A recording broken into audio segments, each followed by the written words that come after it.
Hey guys, it's Zamani. My business line is Z Arts, and today I have another black and white portrait for you. This one was for someone's new apartment, and they are cosmetologists, so therefore the background was a little bit of a cosmetology thing, with scissors and lip gloss and a ton of other great stuff. So, hope you guys enjoy, and here we go. So starting out, I tried to do a bit of a rough sketch like I usually would, but this time, because of how our hands were placed, it was kind of complicated. So it took me a few tries to actually get the rough sketch to be how I liked it. And then once the rough sketch was finished, I sort of molded it to look a little more accurate and a little more in detail. What I struggled with the most on this picture was definitely the angles, because usually all the pictures that I would do of people, they were looking straight at the camera. So this one was a little challenging, which I enjoyed being able to experiment with since she's looking at an off-camera angle. As you see, I've redrawn her face multiple times and redrawn her hands and arms as well, because one of the other problems I had was proportion. After I figured that I got all of that down, I began shading in things and also adjusting the proportion as I went.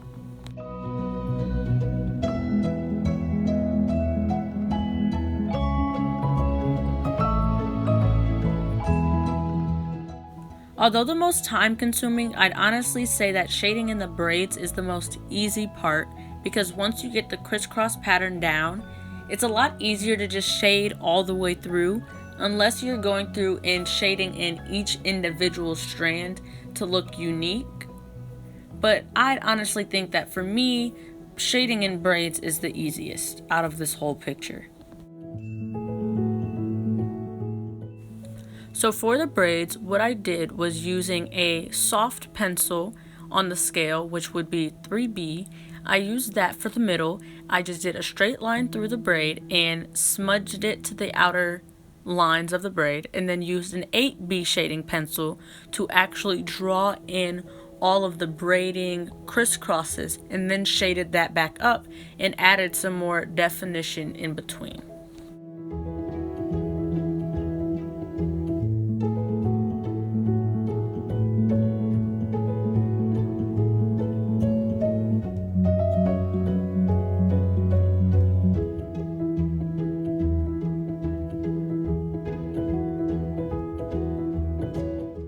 Here I began shading in the body and trying to add a little bit more dimension.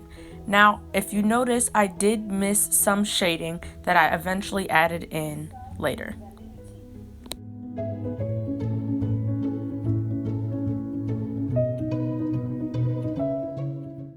Here's when I began adding in the extra shading I was talking about on the arms to make it look a little bit more lifelike.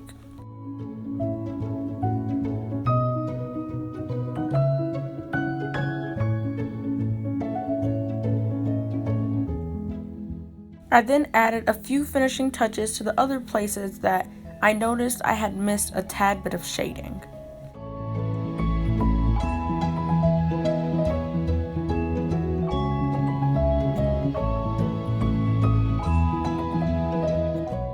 Here's the original picture of the person who requested the portrait.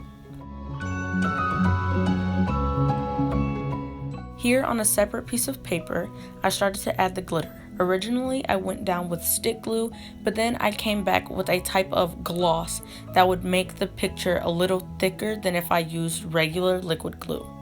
I now went in adding the details and outlining with white the cosmetic materials I wanted and filling them in with paint markers. I also used ink stamps as the background of the other cosmetic materials.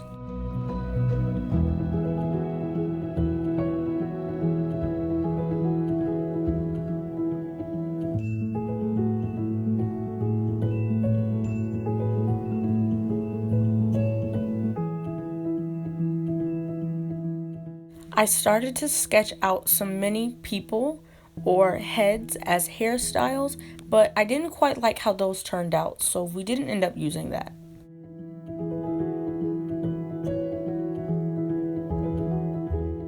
Now I'm going back with streaks of different watercolored paints on the side of her body as if they are bursting up from the ground.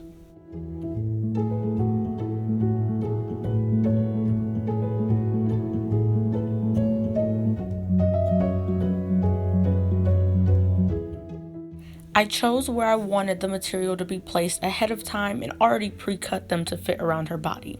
So now I'm just gluing them on and adding a varnish over top to make them lay flatter. And here's the finished product.